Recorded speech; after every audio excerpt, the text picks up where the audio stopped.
Out of Mount Pleasant is finding ways to honor the memory of historically black schools in a new way. News 2's Jordan Sayopa tells us more about the plan.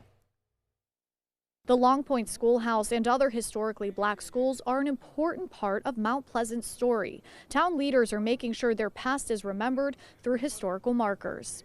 Chapters of Mount Pleasant's story told through these historical markers. And soon they'll mark the spots where historically black schools once stood. There's a lot of folks that are now here that does not know the story about these schools. I did not know they even existed or where they were located. So some residential neighborhoods, residential communities are now built where these schools were located at some point.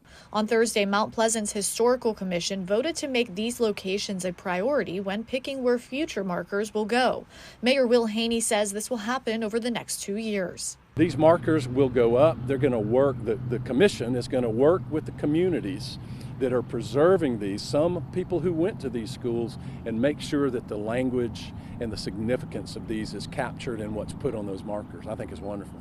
While most of the historically black schools no longer exist, one of them still stands today. The Long Point Schoolhouse, located in the Snowden community, is an important glimpse into the time of segregation. Joseph Palmer, a former student there, is ensuring his history is not forgotten. Well, this is an opportunity for us to have something physical as opposed to something virtual that we can show that this is physically where we went.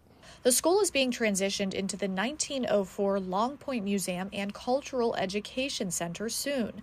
This and the markers will be another way to teach the past to future generations. And they need to be remembered, one, because of what they mean to the people who went there, but two, what they mean to us as a society, that we're no longer separated, by those laws and by segregation. The Long Point Museum is expected to open in 2024.